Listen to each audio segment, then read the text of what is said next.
चाहे सांसद हो या एक आम आदमी हो या आईपीएस हो, अगर वो दलित है तो इस देश के अंदर उसको बोलने की आज़ादी नहीं है, क्योंकि नफरत जाति की जो लोगों के दिमाग में है वो कई हजार वर्षों की है। जैसे ही उनको लगता है कि कोई दलित हमारी सच्चाई को बता रहा है, वैसे ही वो बिलबिला उठते हैं। बच्चों को मारकर इस बात का बदला घोड़ी पर चढ़ने से लेकर के या रामजी लाल सुमन पर हमला करने से उतर जाएगा क्या? अपनी सच्चाई को एक्सेप्ट नहीं करते। लेकिन जैसे ही कोई इस देश के अंदर इस देश की जाति व्यवस्था पर बोलेगा, वर्ण व्यवस्था पर बोलेगा, ठाकुरवाद पर बोलेगा, मनुवाद पर बोलेगा, ब्राह्मणवाद पर बोलेगा, वैसे ही वो जो है मुस्लिम की औलाद हो जाएगा, मुल्ला की औलाद हो जाएगा, कठमुल्ला की औलाद हो जाएगा। ऐसे कह करके उसका मनोबल डाउन करना चाहते हैं, उसे बदनाम कर देना चाहते हैं, समाज में उसके प्रति नफरत फैला करके उस पर हमला करवाना चाहते हैं।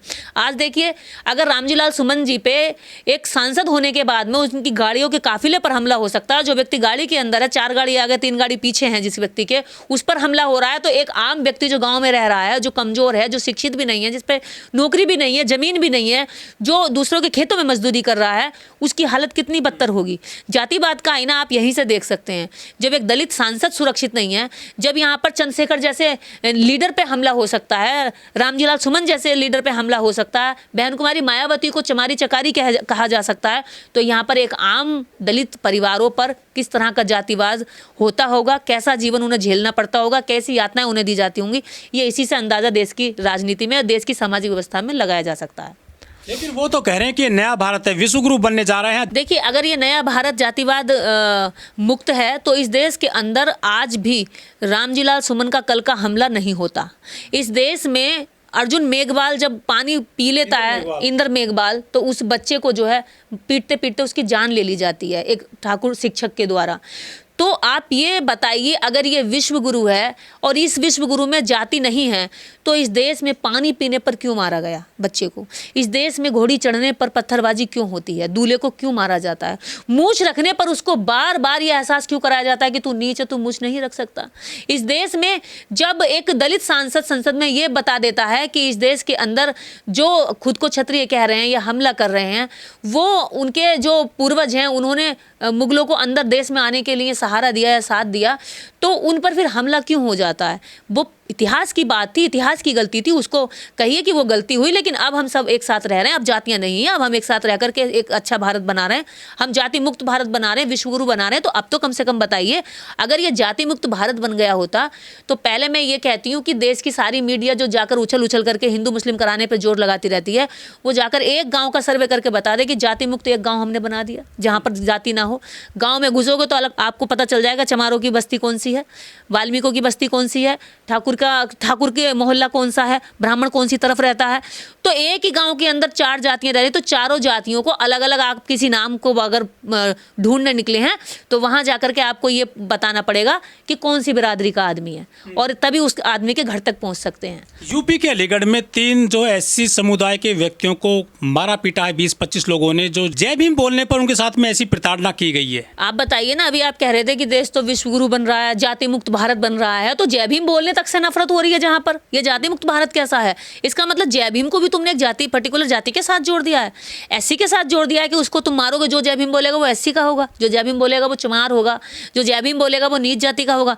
तो एक शब्द, एक नारे तक को आपने इतना अछूत और इतनी घृणा से भर दिया है कि उसको बोलने वाले जो युवा हैं वो सरेआम चौराहे पर आप उनको रस्सीम बांधकर पीट रहे हो, उन्हें घसीट कर पीट रहे हो। तो ऐसी घृणा भरा भारत आप अगर बना रहे हैं और ऊपर से दिखा रहे हैं, मीडिया लीपापोती कर रही है कि देश के अंदर जो है बीजेपी ने जातिवाद खत्म कर दिया, देश को विश्वगुरु बना रहे हैं, देश के अंदर जो हिंदू मुस्लिम की नफरत है चरम पर ले जाकर के देश की अंदरूनी जो स्थिति है, जहां सड़ांध आ रही है, जहां पर इतनी बड़ी जनसंख्या पर अत्याचार हो रहा है, इस आधार पर कि केवल वो जय भीम बोल रही है, केवल वो जो है अपने आप को आदर्श बनाना चाहती है, आदर्श समाज का हिस्सा बनाना चाहती है, मुख्य धारा में जुड़ना चाहती है, शिक्षा लेना चाहती है। आप आरक्षण खत्म करने से पहले ये बताइए जातिवाद कब खत्म होगा? इस देश के अंदर जातिवाद पर होने वाली एट्रोसिटी जो अखबारों में भरी रहती हैं, जो सोशल मीडिया पर लगातार आपके सामने एक हजारों वीडियो दिन भर में तैरती हैं, वो कब खत्म होंगी? जिस दिन ये खत्म हो जाएंगी, आरक्षण स्वतः ही खत्म हो जाएगा। जिस दिन इस देश के अंदर बराबरी आ जाएगी, गैर बराबरी खत्म हो जाएगी, उस दिन आरक्षण की जरूरत ही नहीं पड़ेगी। लेकिन देश के अंदर कुछ नफरती लोग जो चाहते हैं कि दलित समाज हमेशा नीचे रहे, ओबीसी नीचे रहे, शूद्र हमेशा उनकी गुलामी करता रहे, वो बराबरी में ना आए, क्योंकि बराबरी आने का सबसे बड़ा सोर्स है कि वो उसके पास जमीनें हो, उसके पास देश की मुख्य धारा में जुड़ने के सभी संसाधनों में बराबरी हिस्सेदारी हो, वो हिस्सेदारी से वंचित रहेगा तो वो गुलाम रहेगा। क्योंकि ज़मीन अपनी होगी तो वो अपनी ज़मीन का जमींदार बनेगा। अगर उस पर नौकरी अपनी होगी तो वो किसी की गुलामी नहीं करेगा। अगर उसके अंदर सामाजिक चेतना होगी, जागरूकता होगी, तो वो घोड़ी पर चढ़ने के वक्त अगर उस पर हमला होगा तो वो पुलिस को बुला लेगा। तो ऐसी स्थिति में चाहते हैं कि ये गुलाम रहें, अजागरूक रहें, और अजागरूक रहेंगे तो इनके गुलाम रहेंगे, दास रहेंगे। सीमा पर आतंकवाद बढ़ता है तो भारत सरकार पानी रोक देती है, पाकिस्तान का दुश्मन देश का, लेकिन सदियों से, हजारों साल से लोग जातिवाद का दंश झेल रहे हैं, आतंकवाद जातिवाद का झेल रहे हैं। तो सरकारों में बैठे हुए लोग भी कहीं ना कहीं जातिवाद का शिकार हैं, जातिवादी मानसिकता का शिकार हैं। उनको भी आज अगर वो उस ओहदे पर जाकर बैठे हैं तो वो उनके पीछे वही सोच काम करती है, वही विचार काम करता है, और उसी विचार के कारण है कि इस देश के अंदर अभी किसी जातिवादी व्यक्ति को फांसी नहीं हुई। जिस दिन एक भी व्यक्ति को फांसी दे दी गई, जिस दिन एक भी व्यक्ति को सजा सुना दी गई, जिस भी एक व्यक्ति को फास्ट ट्रैक कोर्ट में तुरंत सजा सुनाई गई, उस दिन इस देश के अंदर कोई जातिवाद नहीं करेगा। अभी तो SC/ST जो एट्रोसिटी एक्ट है वही सही तरीके से लागू नहीं होता, उसी को खत्म करने की, कमजोर करने की लगातार सुप्रीम कोर्ट से लेकर हाई कोर्ट, हर कोर्ट, जब वहाँ धर्म पूछकर किसी को मार दिया तो वो आतंकवादी हुए, और जाति पूछकर मारने वाले लोग क्या आतंकवादी नहीं हुए? वो आतंकवादियों से भी ज़्यादा बड़े आतंकवादी, क्योंकि इसी देश का खा रहे हैं, इसी देश में रह रहे हैं, इसी देश का हवा पानी ले रहे हैं, और इसी देश के लोगों को नीच कह करके जाति के आधार पर उनकी प्रताड़ना कर रहे हैं, उनकी हत्या कर रहे हैं। तो देश के अंदर रहने वाले और देश के अंदर रहकर देश के ही लोगों पर जातिवाद के आधार पर हत्याएं करने वाले, उन पर रेप करने वाले, उनकी ज़मीनें छीनने वाले, उनके खेतों में आग लगाने वाले, उनकी गाड़ियों पर हमला करने वाले, उनकी जान लेने वाले लोग भी इस देश के अंदर जातंकवादी, आतंकवादी हैं। इन जातंकियों के लिए कभी मोमबत्ती, क्या लोग इकट्ठे होकर क्यों नहीं आते रोड पर? जैसे पता है क्यों नहीं आते? क्योंकि उन्हें लगता है कि दलित समाज का मरना कोई बड़ी बात नहीं है। एक कीड़ा मकोड़ा मर गया, दलित समाज का व्यक्ति मर गया, उसकी महिला के साथ रेप हो गया, तो ये कोई बड़ी बात नहीं है, ये तो सदियों से होता आ रहा है। और उनकी जो दर्द की जो फीलिंग है वो उन्हें महसूस ही नहीं होती, क्योंकि उन्हें लगता है कि इनको मारना भी कोई बड़ी बात नहीं है, इनके ऊपर रेप होना कोई बड़ी बात नहीं है। अरे छोड़ो, इनके बारे में क्यों सोचना? क्योंकि इस देश का जो मीडिया जनता के दिमाग में जो भी चीज़ डालता है वही चीज़ इस देश की जनता से रिएक्शन होता है।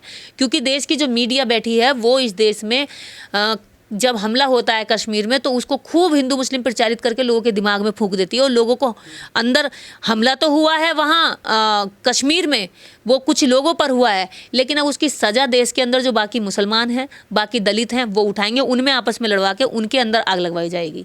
और देश के अंदर लोगों को आपसी जो सौहार्द है, भाईचारा, उसको बिगाड़ने का सबसे अच्छा जो चारा मिल गया मीडिया के पास, वो दिन भर उसको चबा रही है। उनको ये आतंकी नहीं बोलते हैं, दबंग बोलते हैं यहाँ की मीडिया में। हाँ, आप ये बहुत अच्छा सवाल उठाया।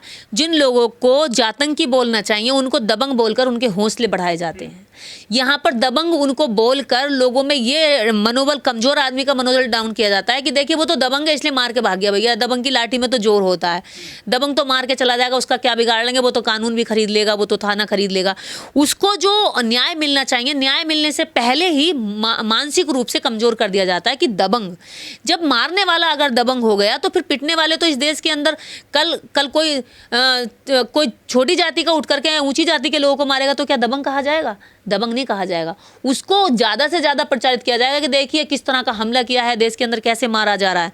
पर ये जब ऊंची जाति का व्यक्ति कोई निम्न जाति के व्यक्ति को मारता है तो उसको दबंग कहकर उसका मनोबल बढ़ाया जाता है। जब इस देश में फूलन जैसी महिला अपने ऊपर हुए अत्याचार का बदला लेती है तो उसे डाकू कहा जाता है। और जब इस देश के अंदर और इस देश में महिलाओं पर, जब इस देश में यहाँ आपने देखा होगा निर्भया कांड हुआ था, बहुत बुरा कांड था, लेकिन उस कांड को पूरे देश के अंदर प्रचारित कर दिया मीडिया ने 24 घंटे के अंदर, क्योंकि वो निर्भया पांडे थी। और इस देश में ऐसी कितनी बच्चियों के साथ हर दिन होता है, लेकिन उनके नाम के पीछे पांडे, शर्मा, द्विवेदी, चतुर्वेदी या ऊंची जाति का टाइटल नहीं होता, सरनेम अच्छा नहीं होता, तो सरनेम की वजह से उनको न्याय भी नहीं मिलता, ना मीडिया उनकी खबर को खबर बनाती।